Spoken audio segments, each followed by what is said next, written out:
Welcome to Azure Infinitum Podcast. This is your host, Hikaru Kazushime, also known as Reika Fujishima across the Azure Infinitum community. Today we are going to be talking about some new details from Legend of Zelda Tears of the Kingdom.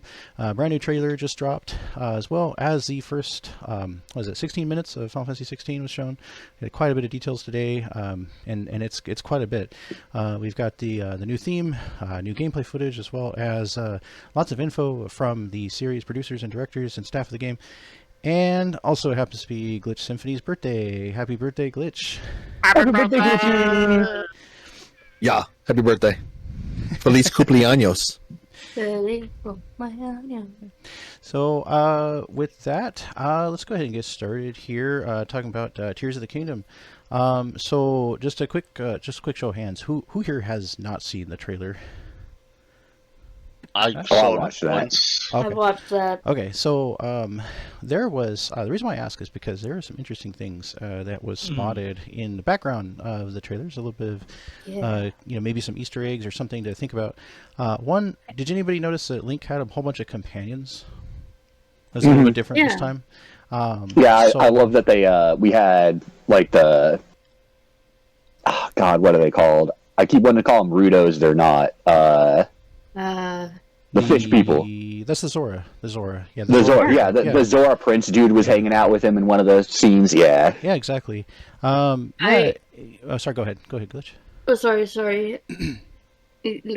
No, go ahead. I had something that piqued my interest in the trailer. What's that? There was a scene in the trailer where this castle is rising into the air. Mm-hmm. And I'm wondering, because if you have, I've been recently playing Skyward Sword, and Skyward Sword at the very end of the spoiler ahead for anybody who has not played that game. Yeah, spoiler alert. But it's like a 20-year-old game, you know. At this point, okay. I know. I don't know about 20, but yeah, it's been out for a minute. Not 20, but like it's been out for. Since Wii U. Okay, so you were playing Skyward Sword, and what did you notice? At the very end of the game, I haven't beat it yet, but I do know of the ending. I ran across it on accident. Okay.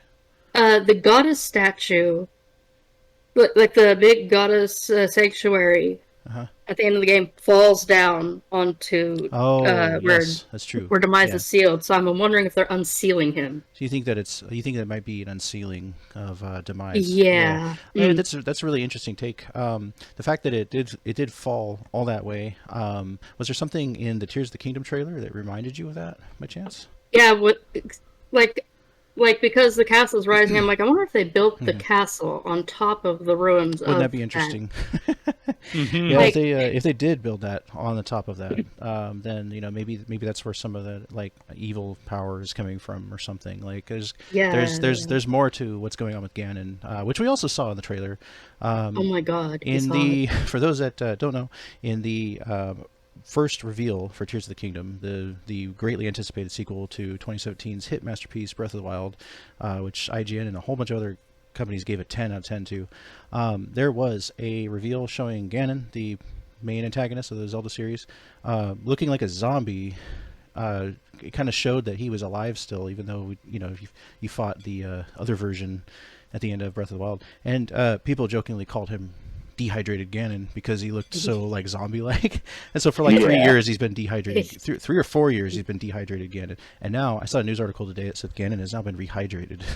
Yeah, has now been rehydrated. Oh my god! So that joke is carrying on. And so we saw the first look at him today. There was some really nice artwork posted. Getting to see Ganon in that form different than Breath of the Wild, because we all know, well, those who have played know what he was like, and he was Calamity Ganon. And it was a bit different. It's a bit different. But that's a really good take, Glitch. With the new trailer, so we see the companions of Link. There's actually even more than Zora. There's the Sora soldier. There's a Goron. There's Gerudo. There's a human. We see the new image of Rito in there as well. Interesting. Interesting stuff with companions. That's really interesting. I'm wondering if one of them is going to be like a Navi. I hope not. What if Navi was there? That would be. Please no. Wouldn't that be interesting? Oh my god! Like, all the way from Oshkosh in the 90s. Hey, Oh my god! She can touch you the entire time. Oh man! But speaking of companions, looks like there's a whole bunch of new characters as well that got shown. Was it yesterday? The trailer dropped. If you look around like the 140 mark or so, there is a eerie looking creature that stares at the camera for a few seconds. I don't know if you guys noticed that, but it did kind of have a vibe of like Zant did in Twilight Princess. Yeah. God. Yeah. Yeah. freaking love Twilight Princess. Yeah, that's my favorite one. The GameCube. Good game. Yeah, GameCube and Wii. Also, on Twitter yesterday, I saw that from Matt Mercer that he is going to be the voice of Ganon. Yes. So we were getting voiced That's Ganon true. lines. Yep. Matt Mercer from That's gonna be Critical so Role. sick. He's going to be voicing Ganon in the new game. Matt Mercer from Critical Role. That's where I know him from, right? And literally every video game you've ever played ever. Yeah. He's known for a lot more than just being from Critical Role. But he said on Twitter yesterday, or was it earlier this morning? I can't remember. It's one of those two. Time is weird. That he couldn't, literally, he couldn't contain his excitement to tell everybody. He got to go ahead from Nintendo after the whole NDA thing wore off, that he could actually like tell the world that he's going to be Ganon. So maybe we'll see a bit more dialogue from Ganon in this game. For a lot of the games that I played, he's usually playing a piano ominously until you fight him and play a little game of energy tennis. But after that, right? Energy ball tennis. Smack that ball back right with with like my bud catching net. Yeah.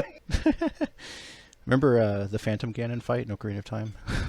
Oh yeah. Oh yeah. Oh, don't remind me. Yeah, it was really funny. That is the goated one. That gives me Oh wait, a memory that I have. Oh man, I haven't played Ocarina of Time. I haven't beat Ocarina of Time yet. Back in, You've never beat Ocarina? Oh my god, really, Richie. you should definitely finish that because Glitchy. definitely shout out to You should do Ocarina of that. Time if you haven't. No, finished it, I definitely can finish say it. that I am worse than Glitchy in that. Have you played Majora's Mask? I have The beat last Majora's Mask. Zelda game I played so- was the gold cartridge. So you owe it to yourself to No way. to The definitely gold cartridge? So finish. you mean the Zelda gold 2? cartridge of what? Well, he's Zelda the 2? That's what I original- was thinking. No, Yeah, he's talking about I the original mean- Legend of Zelda. Yeah. I mean the original Legend of Zelda. Yeah. Oh, because I was going to say, both original and Adventures of Link were both gold No, I am cartridges. talking about the original gold cartridge for the Nintendo Entertainment System. Yeah, the most- That's the last most Zelda famous game I original. actually played. Yeah. Exactly. Yeah. Oh. But At the very least, play Link to the Past. Come on. I'm going to 100% every Zelda game in canon story order according to Hyrule Historia. that's awesome. Which edition of Historia? Oh, yeah, Oh, it got an upgrade, didn't it? An update. You got Right. two. It's gotten two It's gotten new two, editions since yeah. first released. Well, new games are getting I added to forgot the what was timeline. the difference between two. Obviously, the answer is we bother. Oh, I'm blanking on name. Person in one of our other chat groups who's obsessed with Legend of Zelda. Not Alice.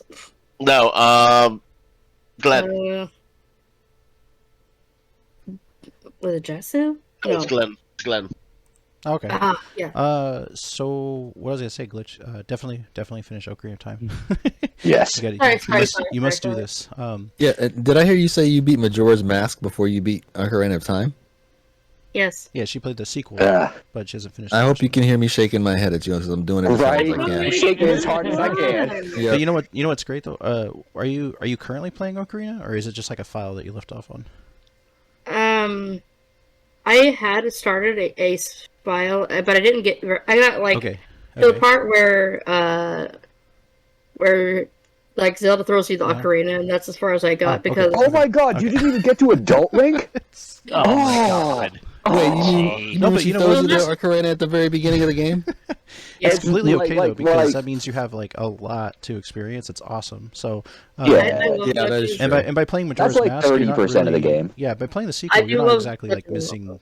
so I mean, much. it's not doing anything to like to your experience if you haven't played one. But Yeah, you could play Majora completely by okay, itself. my question is, did you play it? Are you playing it on? Do you have an open file on the 3DS or Yeah, original N64? 3DS. 3DS? Oh, awesome! Because then you get to enjoy the like remastering of it because it does look. It It does look looks better. so much It looks better really on a nice. 3DS. The textures and everything. Not gonna yeah. lie, I'm So, borrowing the okay. copy from Nora.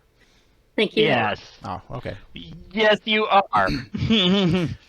Okay, so here's the thing. Like there's a whole there's party, looks like, I don't know if it's actually party members, like a party system. But with Link's new companions, a few new characters, you know, the Guardians, there is a new Guardian like tech creatures that were shown. Yeah, as I well. saw that. If you look I was at like, the 20-second mark Metro's of the video, like insane. very, very, very carefully, you're going to see one fighting one of the blue choo-choos, and it's pretty interesting.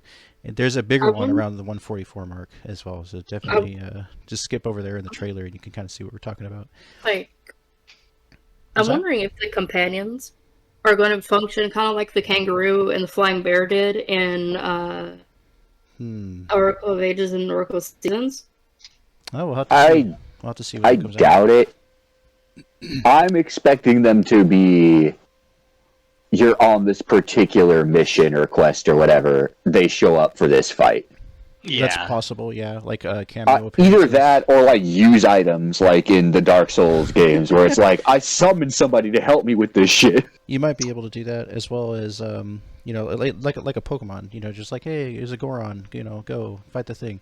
The other thing too is what if it's just like escort missions?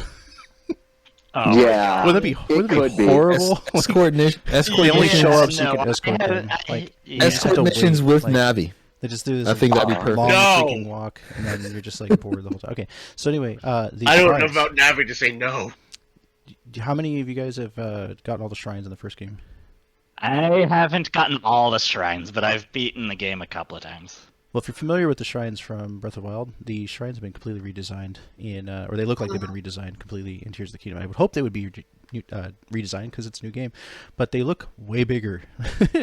They look a lot Yeah. bigger. Like proper dungeons, maybe? Yeah, about a minute and a half into the trailer, there's a part where Link is skydiving through a bunch of lasers, pushing a spoked wheel to make Yeah, everything I move. saw that. That looks so cool. He was basically Yeah. dream drop distancing through Yeah. the lasers. Yeah. It's like a Kingdom Hearts game, Yes. isn't there? Yep. And then he has all these new abilities, of course, too. So being able to sort of dive, I guess. Having that stupid rocket he has.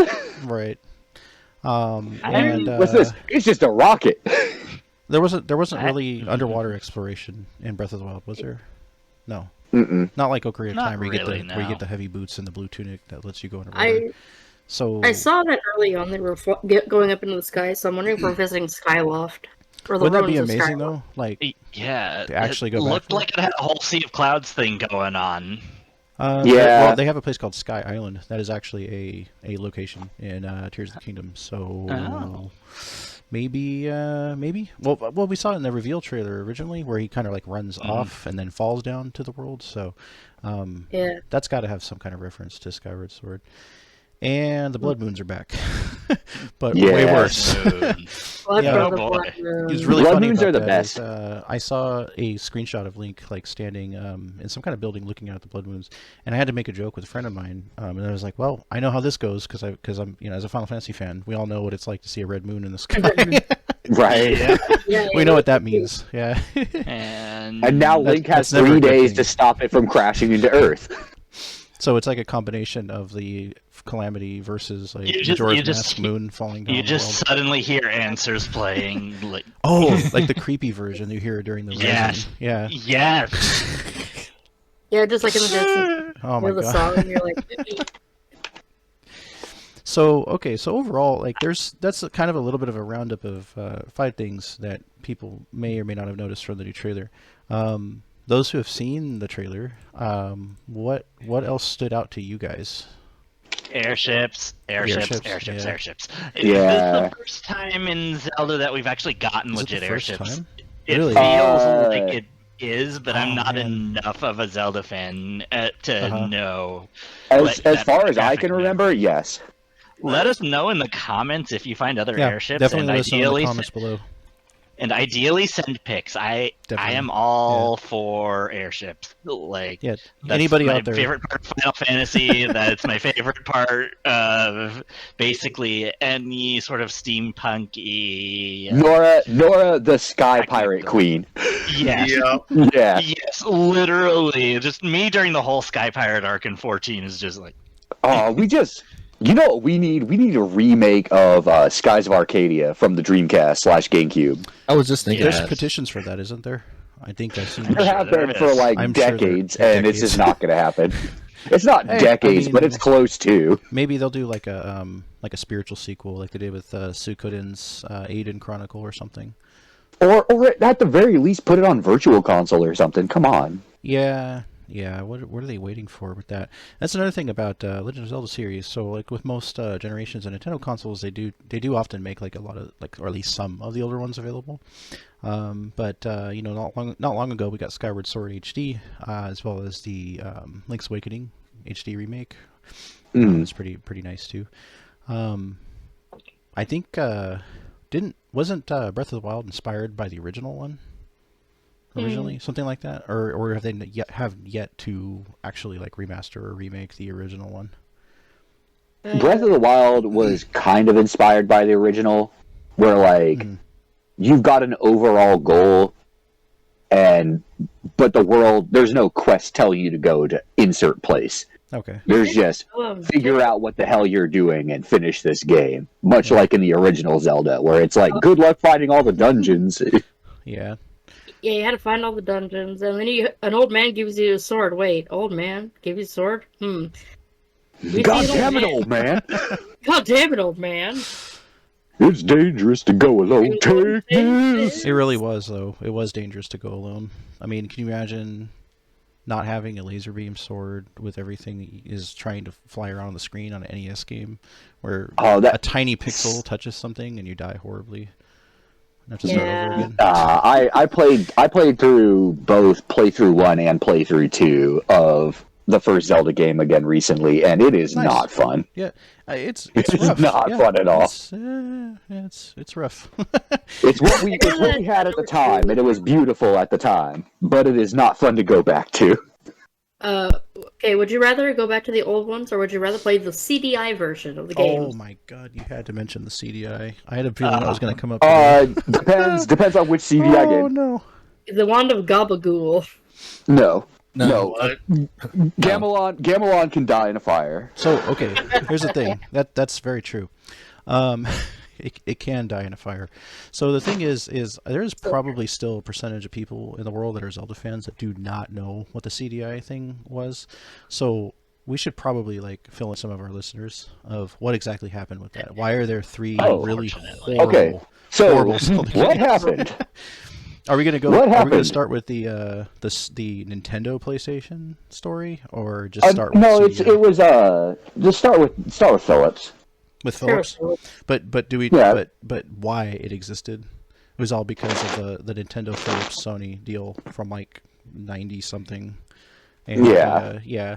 So basically, like they decided, PlayStation was like, no, we're gonna make our own thing, and because they did that, Philips and Nintendo ended up working together and made an abomination. It was they gave them, you can make 3 games. They don't have any oversight from us. Nope. No, there's no quality control on that whatsoever. And most of the developers like there was like 1 or 2 developers for all 3 games, Right. like actual coders, and the rest of it was the equivalent of posting on Craigslist. Can you draw a picture? It was like MS Paint. Yeah, you draw like, a picture. They had handed it over to a team. It was of, very MS Paint looking. like foreign animators, and they Yeah. random voices, and these people had no idea what they were doing with it. Like Miyamoto doesn't even want to like talk about it today. Like it's such a heinous thing. That and Hotel Mario, the really crappy Mario. Oh, games. Hotel Mario. Mario was missing was The crazy thing too is Mario was missing was also pretty bad, but not as bad. like if you're listening to this right now, go to YouTube and Google Philip CDI Legend of Zelda Angry Video Game Nerd, because AVGN he gave a extremely good like 2 video series on like, He how usually bad does. it It was was. beautiful. And even the Hotel Mario video is so bad. It's cringy, like bad. And then it developed its own subculture on YouTube of people like remixing the videos and doing something. It fun with was because it was so. it was the freaking bad. start of YouTube poop. Yeah. It started that whole thing.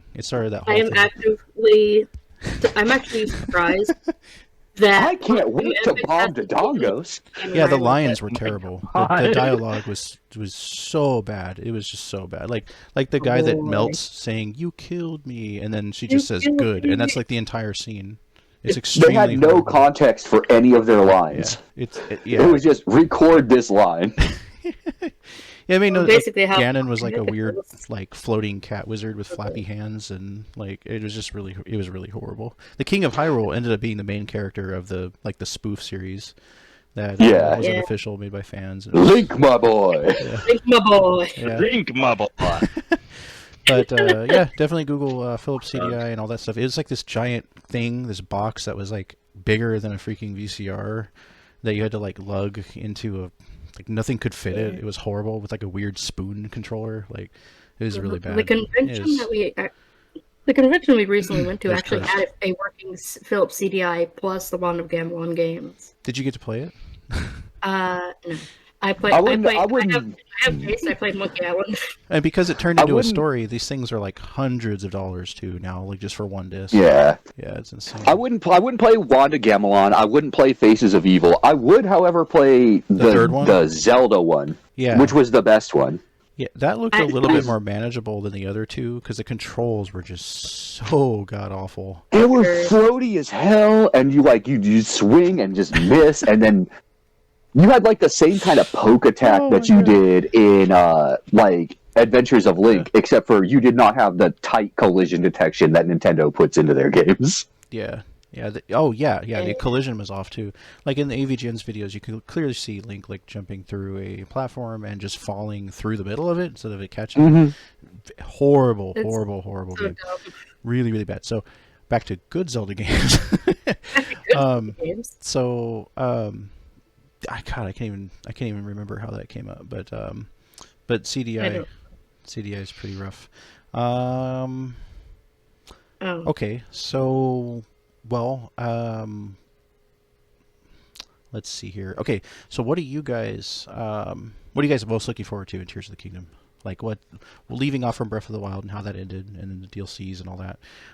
This is supposed to be like 3 years later, like a couple years later after the ending of Breath of the Wild. So I'm looking forward to seeing what's going on with Zelda Mhm. after, because in the first cutscene, that they showed in the reveal one. that new trailer, was that like one, she was yeah. falling wearing her old gear. The old gear. And then she's like, yeah. "Come find me, Link," and wearing completely new gear, looking completely different. And the new Zelda design, fucking fire. Yeah. And Yeah. They did a it really looks good like job with Ganondorf that. put his hand on her shoulder and she said Link. Yeah. It looked like Ganondorf. Either it looked like Ganondorf or it looked like Xandor, like a mix of the two. The hand was green. And Well, that's probably showing it. Ganon because he's green. Yeah, he is a green and giant. Holy crap! Yeah, he's Stay freaking sick. he's back to being like a it's like a bigger Ganon. It's like a toss Yeah. between Ganondorf and Wind Waker Ganon or something. It's like We got- Wind we Waker got, like, Ganon got swole or something. Like, Yeah, I was gonna say we got swollen dwarf, So good. Ganon buff. Ganon buff. Get in, We buff. had extra hydration besides Tears of the Kingdom, so there's a lot coming soon. I imagine like with more Nintendo Directs coming in the future, we're gonna get like way more reveals. I think what came out the other day is now like the most that we have seen of this game. No doubt is going to be humongous, and it's coming out soon, right? It's coming out this year. So with that and 16, I mean, the gamers are pretty spoiled this year. But and of course, there's a lot of other titles as well. So besides, not the least of which is the DLC for Vampire Survivors that just came out. Good point. Yeah. Oh, nice. Yeah. Vampire Survivors DLC. That's definitely a thing. Digging it. I was taking a look at haven't played it, but it's a good game, so I'm glad it got a DLC. Yeah. So for me, going way back, I did play the original, and the original, of course, like for me, just didn't do much. Like I was just like, what is this? Like, because it's hard to like it if you don't really like it. But for Ocarina of Time, that was my thing. That was totally 100% 1998. It was like brand new, or 97 or whatever it was. Played that game 100,000 times. And then of course when the 3DS remaster came out, was all over that too. And I even have another file open on it now where I just play it casually, and I'm already back to the Shadow Temple again. So nice. Bonga. Never gets old. In fact, there was a modding community or somebody recently that actually used the assets to create like a whole new level for Ocarina of Time very recently. They are actually in the process of making a whole new game using that engine. So they're going to make a whole new game using the same engine. That's crazy. That's crazy. Because N64 stuff is super easy to fuck around with nowadays. It's a lot easier if you're good at that stuff. Like it's a lot easier than for like more heavier stuff than that. But still, I can't imagine. I can't imagine, and it'll be probably really, really fun, for folks that just want to try it and see what it would have been like to have another one, from that era. So, Ocarina of Time and Twilight Princess, my two favorites. With Wind Waker gets a special shout out because I also really love Wind Waker, but I love the other two a little bit more. I like the remake of Wind Waker, or the remaster of Wind Waker, where it wasn't just as shitty when you're on the boat all the time.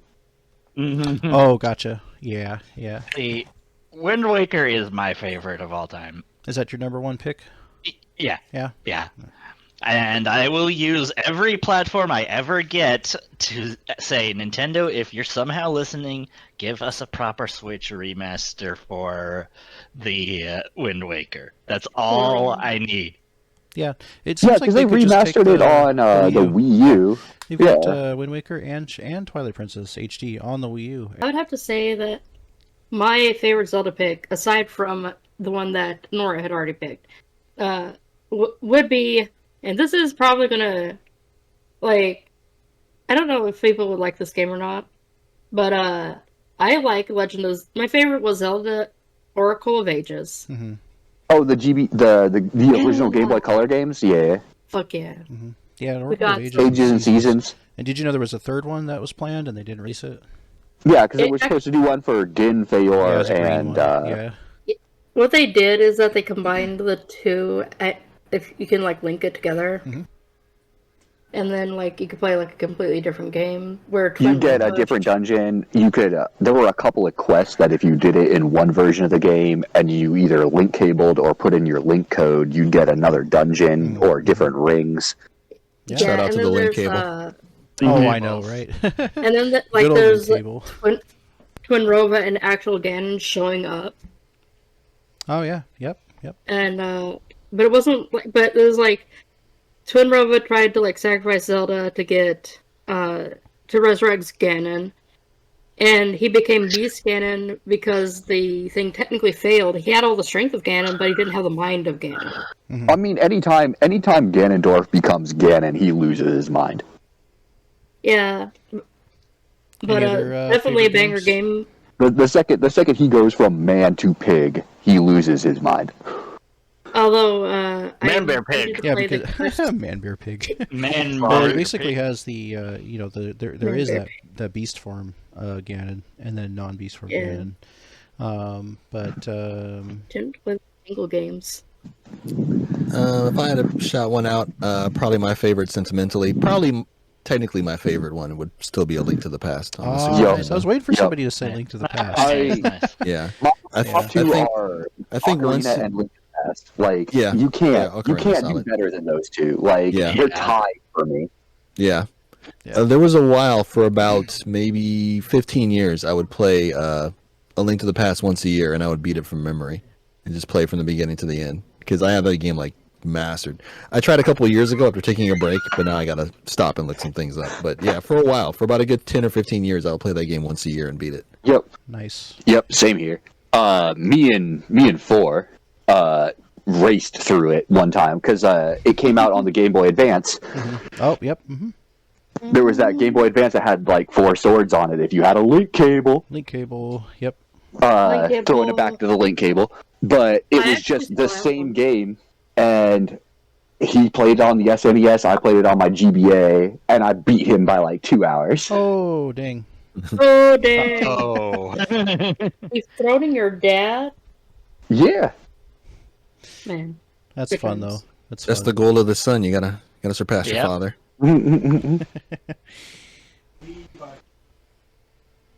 Alrighty. Let's go ahead and. Four just chimed in. Beating me by 2 hours is hardly proof you're good. Oh, was that him back there? That's funny. Oh, shade. Oh, boy. Like that's both self-deprecation and also shitting on me. Join Oh, me, and man. together we will rule Hyrule. As father and son. As father and son. Yep. Oh my god. Quite literally. Yeah. Soon we'll have a fully operational Master Sword. Okay, so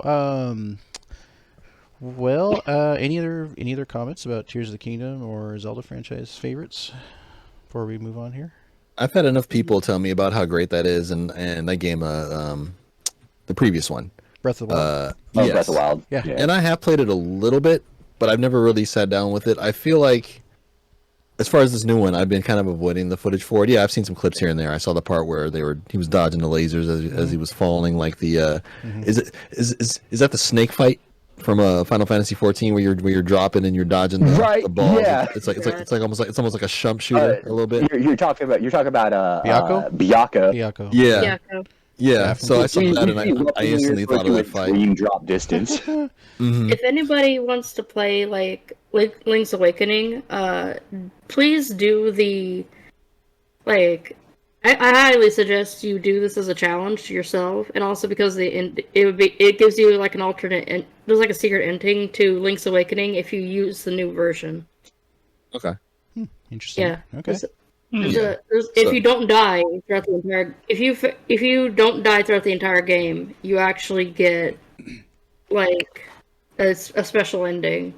Nice. Oh, all right. So yeah, so I've been kind of avoiding like really deep diving into it. Listening to you all talk about it was like the most I've heard of it, and I can picture some of the footage because I've seen it in passing in the videos. But I like to think I watch Nintendo Directs now as Steam Deck Directs.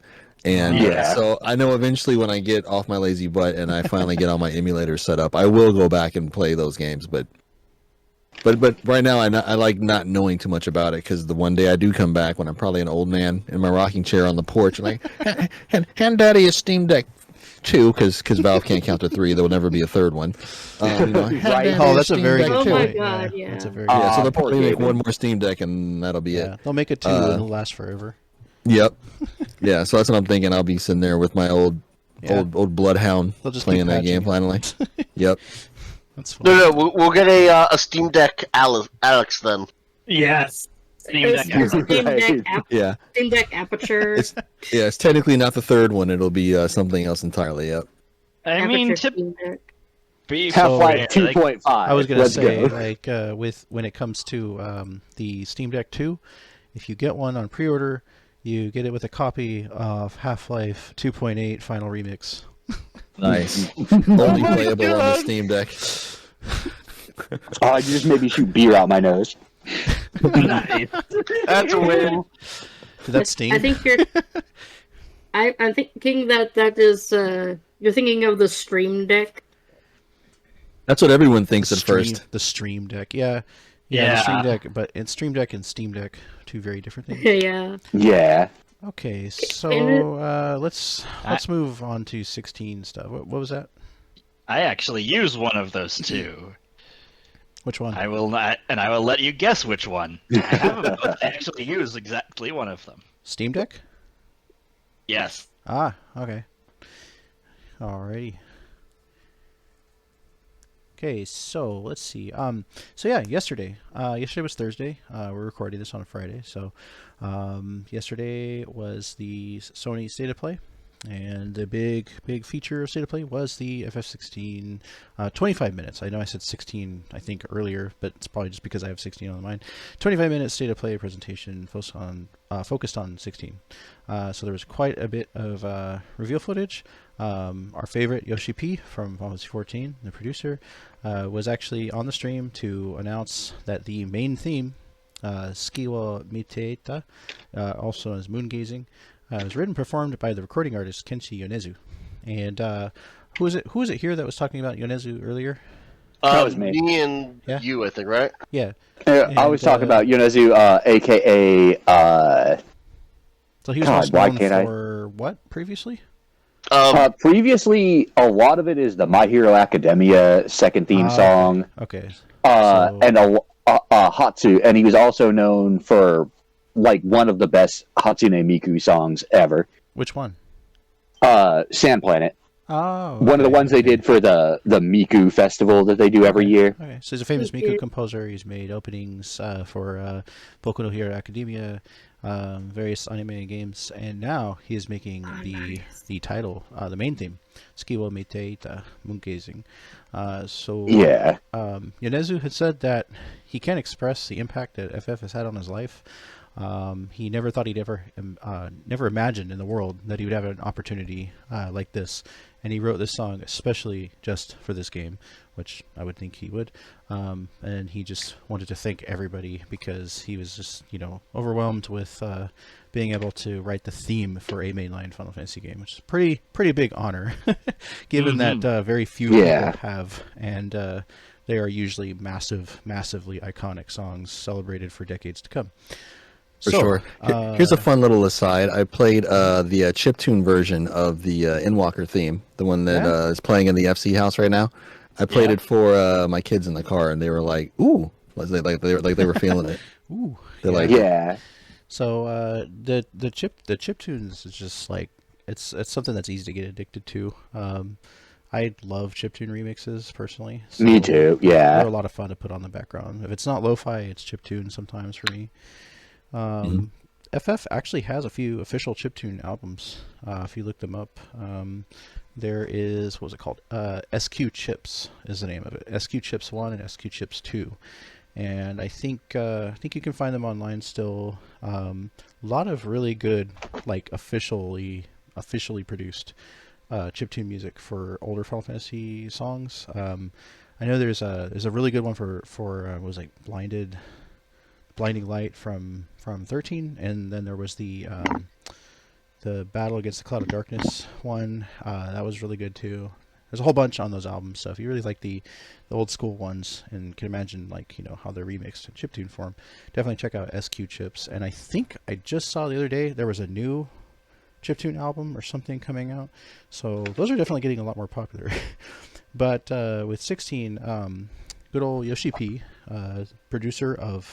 happens to be the producer of 16 and 14. Just, what do you know? two Yoshidas. Is also the same person.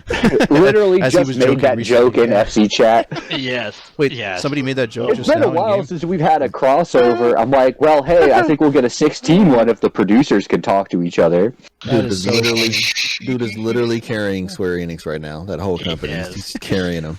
Yep. Ari immediately afterwards is like, they're both really busy. Maybe someday they'll be able to meet up and discuss it.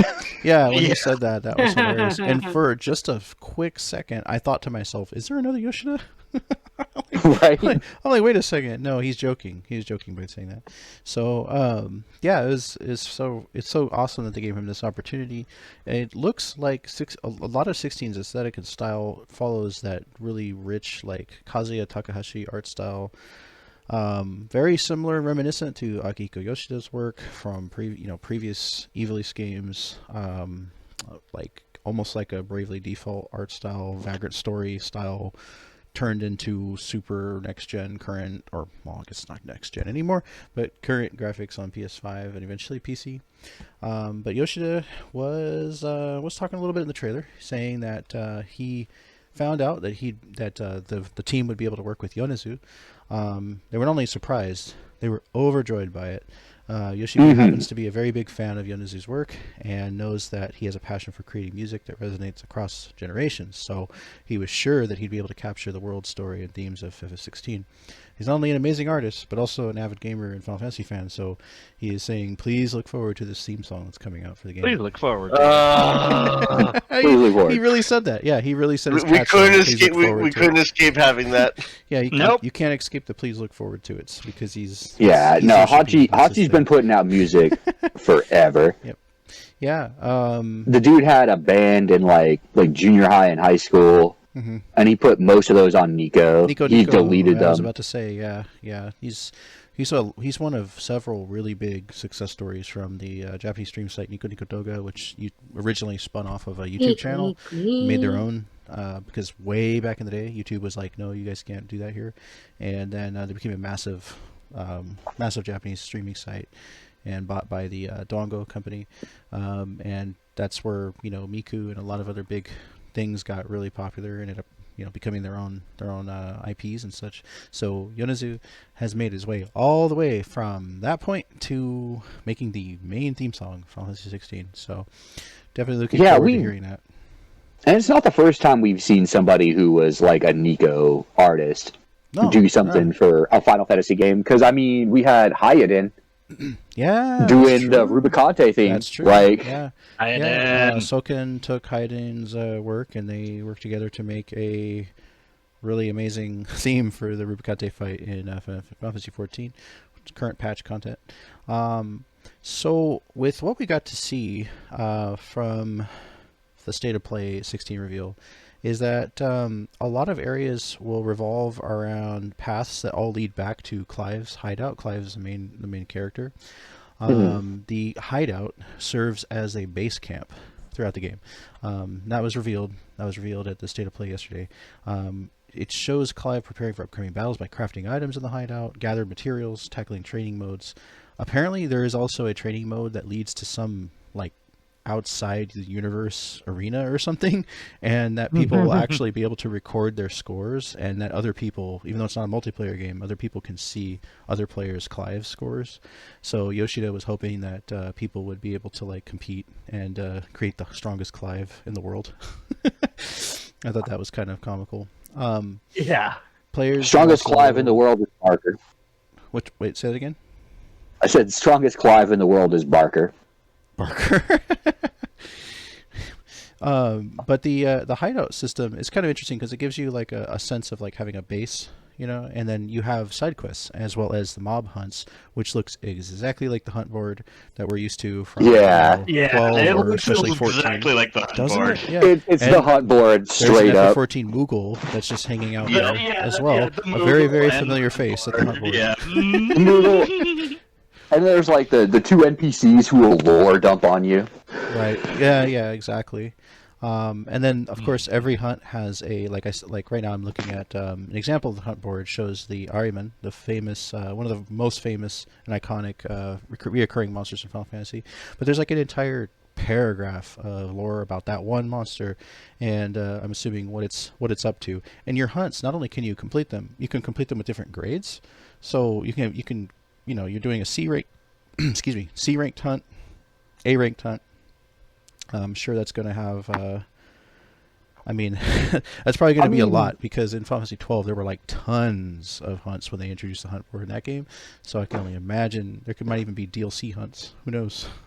Yeah, I was gonna say I think like you might even be able to do multiple versions of the same hunt, like in Monster Hunter, Oh yeah. where it's like, oh hey, you fought the C rank version of this guy. That's what now I was fight thinking. the B rank version. And then there's going to be like harder and harder ones, and then maybe those scores get uploaded or something, and people can compete or something.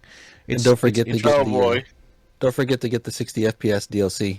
Oh yeah, 60 FPS DLC. Oh my god. But like you mentioned, the lore guys, Loresman Harpocrates and Vivian Ninetails appears in Clive's hideout. One guy studies the history and customs of Valisea, the world of 16, researching local climate, folklore, religion, and traditions. Harpocrates is very curious about Clive's stories and will take home that he takes home from his adventures. So kind of like Wondrous Tales, but it's an old guy. Yeah. And so Clive's past experiences, go towards Harpocrates getting new knowledge as a researcher. I'm assuming this is going to have a sort of some kind of what's the word? Like a codex type system, like 15 had, where the more things you experience, the more it completed a percentage of your things that you've seen, and then eventually it gives you some kind of rewards. So I'm wondering if you go tell the old guy some stories, you get some like rare items or something eventually. That or like that never quite line up. Right. But they. I'm expecting it to be more like you go and you tell him something. Oh, now you're better at fighting that type of monster, and the log fills out the more times you kill a specific thing. Well, just like Wondrous Tales, there is something called the 1,000 Tomes, and it seems to be very different. Very similar, because instead of a sticker book, the 1,000 Tomes is something that you get from the old guy in your hideout. I don't know why he likes to live in your hideout specifically, but I guess it's his hideout too. But regardless, you do these little things that he asks you to do, like you do certain amounts of them, and basically you come back and tell him the stories, and you start getting bonus stuff, just like I was kind of assuming a minute ago. I love that you brought up Wondrous Tales, because shout out to Glitch and shout out to Osh here. They bore witness and carried me to, I got 3 lines in my Wondrous Tales book. Okay. Yeah. By the way, I do the other group. Yep, that was pretty dope. So thank you too. Fun. Yep. No, Nora, you were in our group this week. This week, yeah, but I thought she was talking about last week's. No, that was this week. Oh. Yeah, afterwards we went and did the Great Hunt and some other stuff, and I ended up, and I got I got all 3 lines. Yeah. Pretty cool. Yeah. 5,000 hours later, basically. Oh, nice. Right. 5,000 hours later. Sounds about right for getting 3 lines. Yeah. So what's really interesting is the fact that Yoshida is the producer of 16, and we have a Wondrous Tales like sort of, not sticker book, but similar system where you're explaining your adventures and lore to an NPC who eventually gives you some kind of rewards for it in their little book. And instead of it being Wondrous Tales, it's 1,000 tomes. So I'm pretty sure that we've done thousands of Wondrous Tales since it came out. NPC called Vivian the Military Scholar, well versed in the affairs of the countries of Valisea, and gives Clive lectures at various points of the story. You'd be talking to her, the hideout, as well, and is very knowledgeable about the present day as well as its history. Happy to share lore knowledge with you. Probably, well, doesn't look like that one adds to unlocking content, but you never know. Then they have something called the situation map, which is interesting. Yeah, did you see that? Yeah, I did. I'm psyched for that. Hell yeah. Really interesting. Yeah, I like that too. Because it gives you a sense of like, well, there is a war going on between 2 countries, and it's whenever obviously there's always some kind of big evil empire, right? Wouldn't be FF if there wasn't. Yep. But there's a lot of vibes coming from the Evilise games, in my opinion, because of some of the wars and the lore going on in those games. The fact that you have a situation map in general, and you actually can physically see where the 2 countries are pushing at each other in battle, it does make me wonder if there's some kind of like Dynasty Warrior style, like like Oh. combat situations Yeah. going on. You know what I mean? And then maybe some NPCs that you don't get to play will follow Clive with you into battle, because there are some sequences that kind of look like that a little bit. The You go combat into that showcase- area and your goal immediately becomes avoid Lubu. Yeah, Oh like my God. I'm seeing Shout out to one Lubu. screenshot here that does show Clive with a party, and that's funny because the party is like the classic little pixelated guys of Final Fantasy, like the little Yeah. like you would see in the deep dungeons in 14, the little like pixelated version of the jobs. So the combat showcase showed new footage of the live action gameplay, also designed by the fight designer of Devil May Cry series. Pretty interesting. heck yeah. Fighting between the icons, which is the big summon creatures, that's another name that's been reused in Final Fantasy. And then the epic iconic abilities. So the iconic abilities are basically like, not only are you going to fight them and summon them, but you're also going to be able to use abilities without fully becoming them. So we saw Clive have like what looked like dragon wings, maybe Bahamut's wings. And then we that saw looks like so Ifrit abilities awesome. without fully becoming Ifrit, and then of course the large monster battles as well. So Yeah, it's probably something like, oh, you've leveled up this icon enough. Now you have this bonus trait you can equip. Yeah, I think that is I very think that's possible. exactly what they were saying. Was that you level up, you gain more powers from the icons you've tamed or whatever. There was a sequence. Oh, sorry. Go ahead, Glitch. I spotted quite a few primals that I'm very familiar with. Oh yeah, Yeah, But I Go ahead, Rico. cheered when I saw Phoenix. there, Yeah. there is a whole Yeah, bunch of. yeah. That's kind of what Yoshi's going for, because there's games where the summons have been like, the summons or icons or espers, whatever you want to call them, have always been very iconic to the series, especially since Final Fantasy III when they were first introduced. But a game that puts them really front and center, like 16, is something I know Yoshida really wanted to go for, especially because it's going to be familiar to old new fans alike. So, new fans will be amazed by it. These gigantic icon battles. Some of them are at scales that we've not seen before, maybe even bigger than some of the ones from 15, because some of those were pretty big. Yeah. And we got to see Clive fighting a lot of foes across like a courtyard. There was another one where you get really, really close to Ifrit's face to kind of get like a close-up. Like it's glowing inside with fire, but the texture looks like burnt lava, kind of. Yeah. And there's quite a bit. There's quite a bit of fights. Like there's parts where Clive can actually take on like a huge squad of enemies as well. Shiva. Yeah, looks they showed amazing. off his cleave attack. They showed off his cleave attacks. Yeah. Like, what you doing? I'm hitting like 5 guys at the same time. Let's go. Yeah. And Titan. 5 guys, burgers and fries. Let's go. The segment with Titan is so crazy looking. Like, Yeah. holy crap! It's enormous. Like, it's pretty crazy looking. But yeah. So there's some details there. And let me see here. Hold on. I can pull up. I wonder if we'll see Bahamut again. I'm sure we will. Yeah, it's not a Final Fantasy game if Bahamut doesn't show up at some One of point. the other big ones, yeah. It's I just confirmed realized that the trailer Bahamut is there. so the Ifrit, Titan, Garuda, Odin, and I think they showed. Did they show Bahamut in that one? The They summon showed trailer? Ramu and Bahamut. Okay, so Oh, yeah, God, so, Odin. and that's probably an Odin, yeah. So Freaking Odin. those wings that Clive had was probably Bahamut's wings. I want to see a super colossal destruction, blow up half the planet battle with Carbuncle. Bring it. Right? It's like just a cute little Like cuddly Carbuncle. Carbuncle just blowing up everything. That'd be great. And then Oh my god! it turns out it's fucking Tataru's. Oh my god. Oh lord. Yeah, I destroyed, remember that. World. destroyed another world because it couldn't be contained there, and now it's in this world. Oh my goodness. It just crosses over. Yep, just a regular Carbuncle, just nuking everything. Yeah, given this is a war going on, you know who needs to show up? Sid. Sid. Oh, for There's sure. gonna be a Sid in this You're game. There's already always a getting a Sid. Sid. They Yeah. announced Sidolphus. There's always. Oh, Did they? Oh, they did. Yeah, they did. Yes, Yeah. Sidolphus Yeah, they was like did. the first NPC they brought up. Yeah, Right? it's true. Yeah, there's a Sid What in about every Vincent Wedge, Final then? Fantasy Man, game. I already Past forgot that. like what? Like there's a Sid in every Final Fantasy game past 2.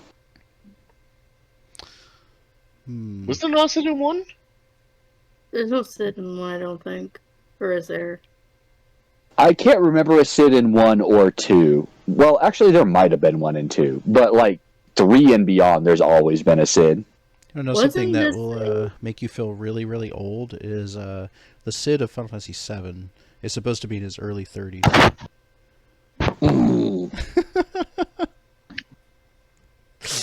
Oh, Sid with the blue jacket and the cigarette. Yeah, in Final Fantasy VII. Okay. Oh, yeah, I had to think man. about that. Yeah, I saw like a meme the other day with them. Yeah, so with 16, there's apparently an action mode and a story focus mode. There was an interview with Famitsu where the devs reiterated that 16 is going to have an active battle system very similar to 15, or like Kingdom Hearts, for example, and the remake of FF7, or well, FF7 remake. I don't like to call it the remake because I think that name means something else.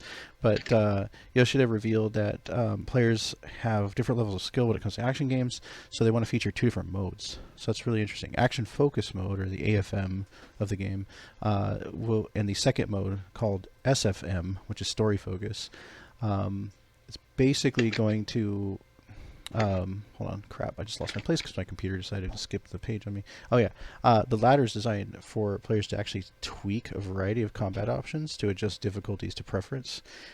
So this way, rather than adjusting a difficulty, you basically are just going to instead make use of a range of items that will make combat easier. I have no idea what that's going to look like, but seeing it in play will be interesting. And then the items that are being described that can be tweaked are AI implemented accessories, various buffs, and players will be able to cherry pick which accessories they want to equip, tailoring their gameplay. I don't know if that's going to be like icon abilities or. So the way Yoshida, I guess it was told it in the trailer was that it's gonna be things like giving you extra time to dodge, like letting you Dodge! time slow, Okay. or just straight up automating the evasion if that's what you want. Okay. Which, full confession here, I suck at evading. Always have. I'm probably gonna equip that one. Oh, I see. Okay, so like you would equip something that would just auto evade and Yeah. to help your experience, and then you would just focus on doing other things. That Yep. makes sense. Leave it to Yoshi to create something that would help you just automatically do something that we normally do anyway in games, that and then focus on something more important. Does it a lot with 14 of just kind of streamlining processes, and which is the better way to put it. Another thing too, on Twitter, it was announced recently that that Clive's white-feathered chocobo, which you see in the trailer, that kind of mean-looking chocobo, it has a name. The name is Ambrosia. That is the name of his personal chocobo. So, I dig it. and it's a female chocobo. Nice. Nice. There's a 4-second Yeah. clip of Ambrosia flapping her wings. Yes, I saw that. It looks very much like the animation from 14. And also confirmed that you can pet the dog. You can pet Torgal. Yes, Yeah. you can pet the turtle. This is not a drill. But you can't air juggle the dog, so I don't know. Air juggle. No. You can. Oh my god, no. You can apparently give it treats. I want to air juggle the dog. You don't have to kill it. I just want to air juggle it. Recent games have made me sad about dogs, like the Last Resident of Evil Us. 4 trailer, where you find the dog and it's just dead. Aww. Yeah, so I don't want to kill the pup. I just want to air juggle it, just a little bit. Why? So one Because- last thing too that I had was the one of the directors, not the producer, but the director, Hiroshi Takai, told fans a little while back that their patience will be rewarded. So they know that this is a really highly anticipated title. It's a one of the biggest things to come out this year amongst Tears of the Kingdom and other really big games. So he was saying that Takai was saying that he has taken on countless challenges during the journey of making 16 to bring the 16th chapter of the storied Final Fantasy franchise to all of us, and they are pouring their hearts and souls into the project every single day, and they promise it will be worth the wait. So, Hype City.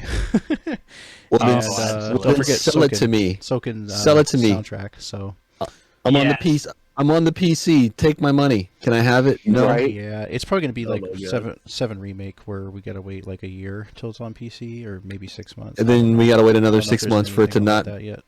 And then you gotta wait I- another 6 months for it not to be on Epic Game Store. Then you gotta wait another 6 months for them to patch it. For the 60 so, FPS patch. yeah, for the DLC. Patch. The DLC. I hate the fact that we do shit like that. Like, Like, I get it, but at the same time, this is literally why I got a PS5. So, yeah. That's a good reason. Yeah. That and don't forget that Kingdom Hearts 4 is on the way. So Oh, that's You're a the Kingdom main Hearts thing. fan. Oh like, man. Wait, there's a fourth one? Yes. yeah, there's a Yeah. whole trailer and everything. Yeah, it looks kind of crazy too. But tells you how much I know about Good. this. it No- looks awesome. Sora is in like Shibuya, basically. Yeah, it's like real world looking. It's pretty There's cool. in the story there is another dimension called Quadratum, which Yep. it's a reference to the world of Square, so it's supposed to be the real world, and the people in Oh the my the God. regular like Disney universe and the like the normal Kingdom Hearts universe that the rest of the games take place in, they all know it as like this ancient hidden like mysterious world of death, and they don't know much about it, and only like the most ancient precepts like know anything about the fact that it even exists, and some people don't think it exists at all. And Sora wakes up there for a reason that's a spoiler, so I won't go there. Yeah, if you haven't beat If you haven't Kingdom played Hearts Kingdom Hearts 3, it's a massive spoiler. But Quadratum is supposed to be the world of Square. Interesting thing, they showed the 10-4 building from World Ends With You, which is a reference to the real life 10-9 building in Shibuya. So we do know it takes Yep. place in Shibuya. The thing that bugs me is that Nomura commented recently saying that it's not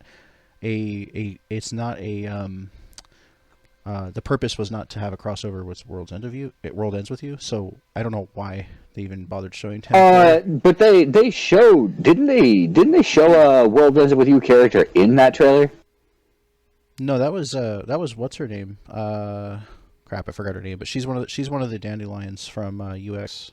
Oh yeah, Strelexia. Yeah, crap, Strelexia. Yeah, or Strelitzia. Yeah, that was her name. I unfortunately played too much of that game. Yeah. That giant ass cash grab. Gotcha. Yeah. I wish that that they would provide more than what they did on the 2.8 disc. As far as Yeah. I've heard that that's like not the whole thing. That it's actually worth Back going cover. through. You Back can slow cover down kind a of bit. gives you the general ish of it, but not all. And you can still download it. You can go through the cutscenes. I've been trying to do that. I just don't have any idea which order they're supposed to be because there's no indication on the app. It's the Dark Road app. It still has all the cutscenes for UX or whatever, Union Cross. And like- Unicross, Yeah. the original version, now Dark Road. It's I'm all the lost same on that game, but it's because not. The cutscenes are all like they look like they're in random order. So have to look up a guide on that soon because I want to watch them all in order. I did play There's the a guy game, on it was slowed YouTube. down, but it went down before I could get all the way to the end. There's a guy on YouTube who was doing the Japanese cutscenes and like subtitling them. Okay, Mm-hmm. all right. I'll find that out for you. Yeah, since I mentioned this before on previous podcasts, I've officially cleared all of Birth by Sleep, so I am now in Recoded. Yay! Recoded is a really jank game, but a really good story. It's So, meatier hang than on I a thought it second. was. Just, again, keep in mind, I literally never played a Kingdom Hearts game. Okay. So, all the Kingdom Hearts worlds are based roughly on Disney movies or properties, right? Most of them, yeah. Uh-huh. Some of them, yeah. So, does that mean we could have a Kingdom Hearts level based on the Rocketeer? Yeah, we could. Technically, you could, yeah. Yeah, they've done some. Nora knows exactly what I'm thinking in my head, and I'm sure she's ready to yell at me. Pirates There of was the a Caribbean. Tron one, wasn't there? God. Yeah, Okay, they're, that's true. they're, There's a Tron one, Tron right? has been in 3 Oh, games. Tron. Yeah, that's right. Okay. Tron was in 3 games. Yeah. Okay, yeah. So if Tron's Yeah, all Tron good, and then Pirates of the Caribbean, they can do the rock. Yeah, they've done Pirates twice. They've done Tron 3 times. Has it? Tron's such an underrated movie. Tron The first was one. in Kingdom Hearts 2, Dream Drop Distance, and what's the Kingdom other Hearts one? 3. Oh, it's in. Oh, it is. I didn't know that. Oh, sorry, I not haven't 3. played It's in 2. It's in Dream Drop Distance, and I think it's in Recoded. Oh, okay. Well, we'll see when I get there. I'm in the middle of going back through a bunch of quests, and like I said, Recoded is longer than I imagined. Not only can you go through the worlds, but you also can go back through the worlds for additional quests. So it's almost like double the length. But it's interesting. Okay. With that, we are nearing the end of our episode today. Anything else that anybody wants to throw in before we stop? Glitchy play Link to the Past. Yes. I'm working Definitely. on it. Well, not just Link to the Past. She's got to to finish Ocarina. Ocarina of Time too. I gotta do Chop. Minas Cap after Skyward Sword, which then it's 4 No. Sword. Are you No. able to stream No. Zelda games? Like, are you able to stream 3DS? Yeah, I stream Zelda games from my Switch. What about 3DS? You can't. I think You actually have to get a thing. I to would have. stream. Okay. Yeah, I I'd know do you have to get a something thing. special. Just didn't know if you had one. Okay. It requires like a special setup for like streaming from that particular system. Yeah, that's true. That's true. Too bad. Too bad. There's not like a more modern version that you could use. Yeah. Like, there is Ocarina of Time on the Switch. Glitch, It's it's just your turn. old version. Yeah. Oh, Are you my guys in turn. maps right now? Yeah. Oh, okay. Okay. Yeah. Yeah. I've been in that's maps another like thing, the too. entire time. Oh my god, you guys are doing maps right We'll now. do. Yeah, they I are. was trying to be. I was Yeah. trying to be quiet about it. Which I was actually going to segue into. So for our listeners here in our FF14 Free Company, we have made a couple changes to weekly events. So Monstrous Mondays has now been scaled back to doing the Rubicante fight, which is Mount Ordeal's EX. We haven't adjusted the poster yet as the time of this recording, but it will be soon. Mount Ordeals will continue to be the main focus of Monstrous Mondays until we get to patch 6.4, which is late May. So we've got about a month and a half until we get there. When we get there, the I forgot the name of it, something Dias or something.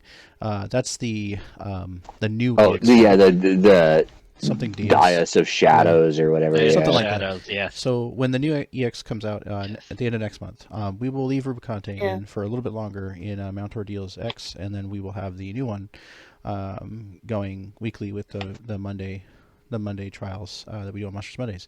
For this will be announced soon at an upcoming Azure Grand Assembly that we're going to have. But Mists of the Realm, and I know a lot of people will already know this because they know the pattern of our weekly events, but Mists of the Realm is going to come to an end in just a few more weeks.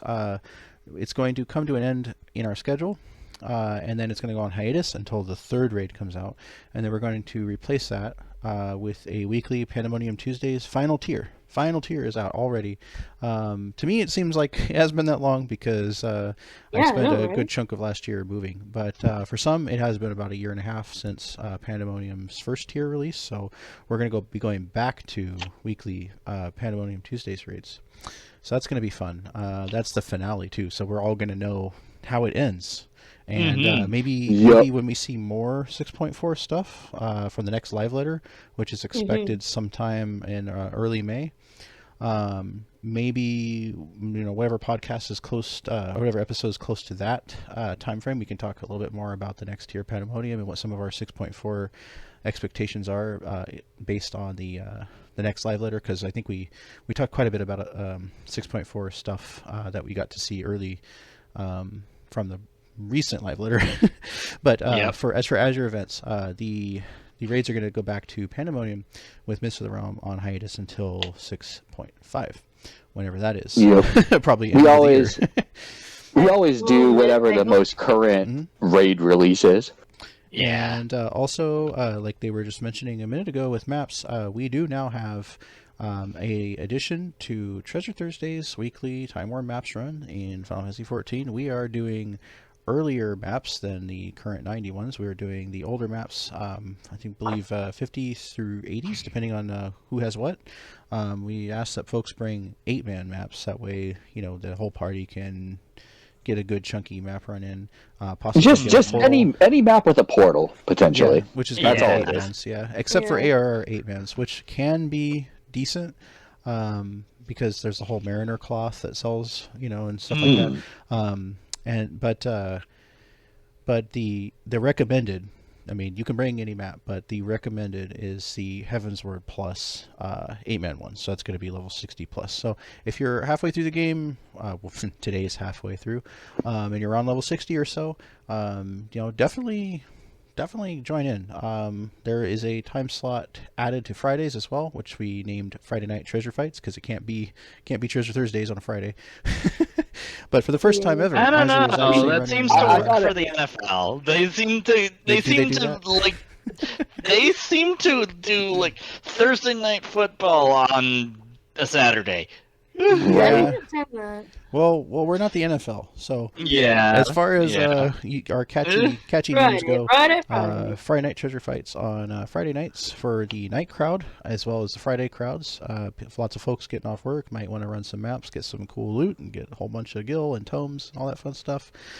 And those starts grouping at stuff with the FC on starts grouping at Thursdays. 7:45 PST for Fridays. 7:45 PST, 10:45 EST on Friday nights. And then, like I said, the older maps are being done on Thursdays along with our normal event, which starts grouping up around 4:30 PST on Thursdays, as well as 7:30 EST on Thursdays as well for the older and current maps. So you can bring any map from any era of the game on Thursdays during those times, and then, like we said, for Friday nights, we're doing the 90 maps Friday nights. So the big addition to Treasure Thursdays. For the first time in Azure history, we have been able to say that we are running all the maps in the game. Yep. For the first time.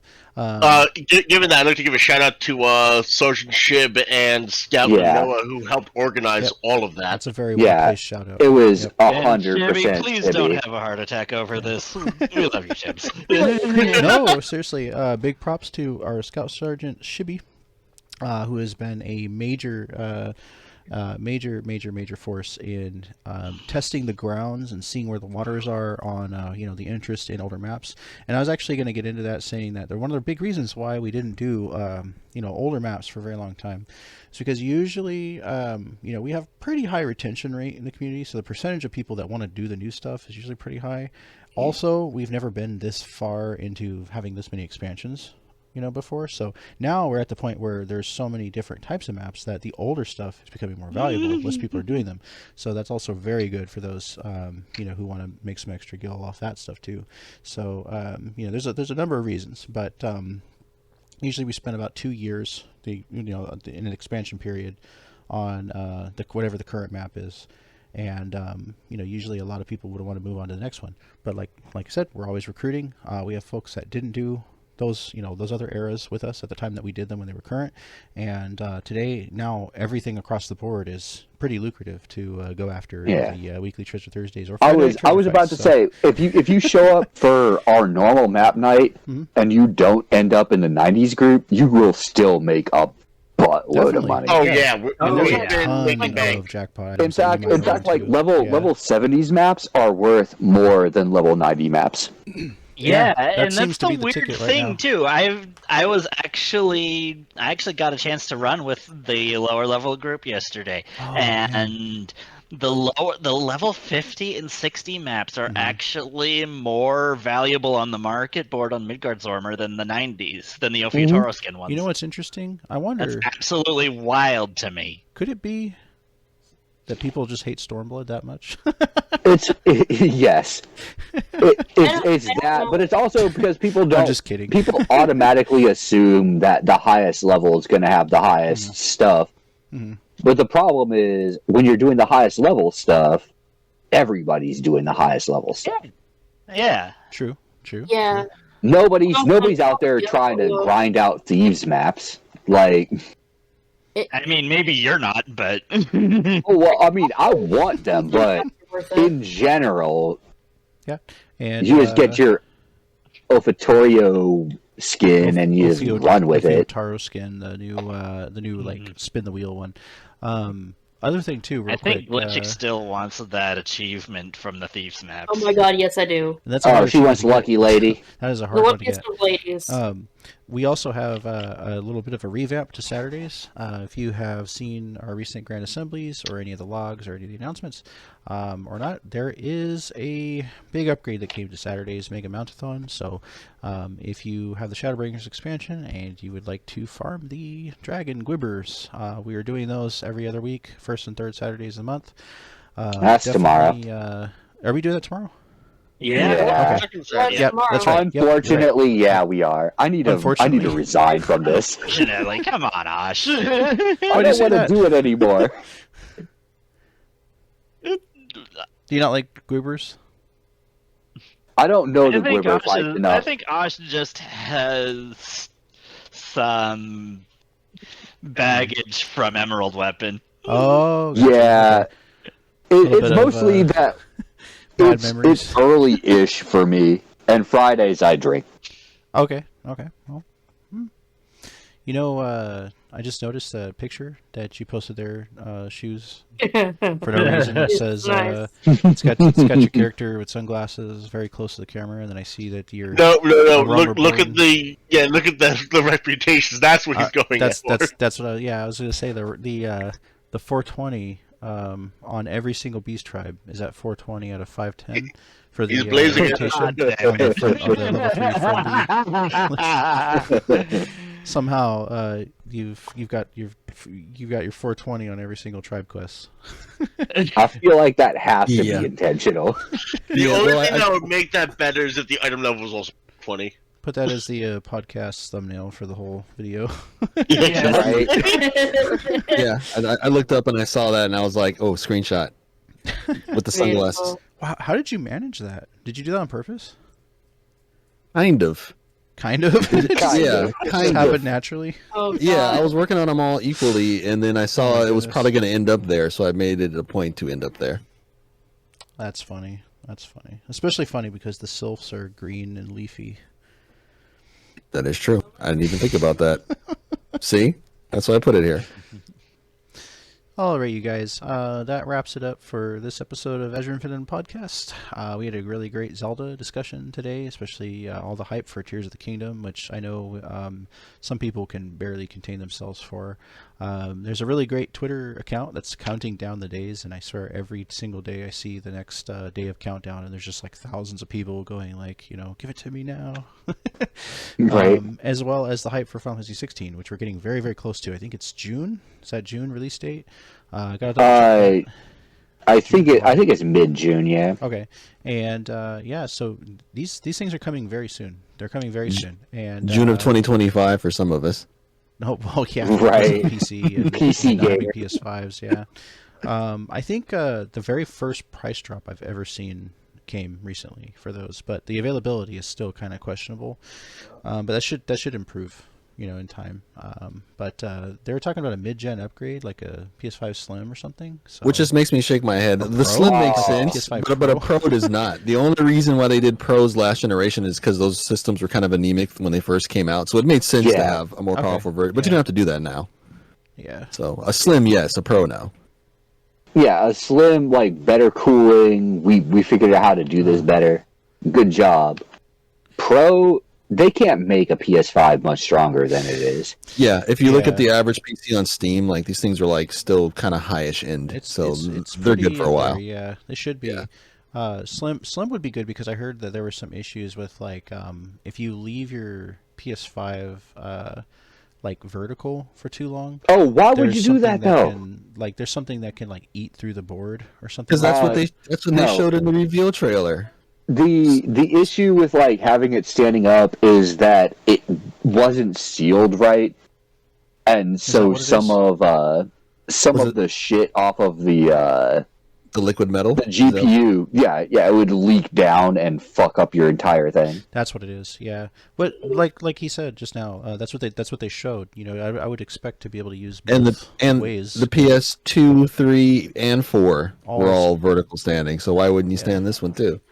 Except for I've never vertically stood any of those, and that's why mine still exist. It's true, but that's how they always showed it. And they even sold you. Remember the little plastic stand for your PS2? What if it's Like, because they want you to buy another one? They want to buy another one. That's true. Yep. Also, the secret feature of the PS2 where you could turn the PlayStation logo on the disc tray. Yep, that was the thing. Yep. Except for that whole bar would like always break off on mine on every PS2 I had. Oh, and I just put it that's back how they on. get you. It survived one time. I took my PS2 to a friend's house, and the little piece came off the disc tray with the little symbol on it, and I was like distraught. You just It was plug under it my back friend's in. bed, but his mom was like cleaning his room and almost threw it away, and I was like, "No, mine!" and like took it back Right. to my house, and it barely survived. And now the second fat PS2 that I have. That part broke off and gone. It went missing before I even got it, and so I took the old one and put it on that one. So it's like it's from literally PS2 just like a PS2. plug it in thing. All right, guys. My We're gonna old wrap it up here. PS2. Thank you all who listened to our episode. Thank you for joining us for Azure Infinitum podcast, and keep an eye out on AzureInfinitum.com for all of our announcements and more, as well as our Discord. You can join our Discord anytime at discord.gg/Azure My bad. And thank Do you for everything listening. backwards. Game all. Exactly. GG. GG. Is that where they got that from? What? Yeah. They got Yeah. Really dumb. what? Discord got GG. Yeah. Yeah, it's a good game. Good game. I Yeah. feel really Yeah. dumb for never putting that together before. Oh my god, Misty, why?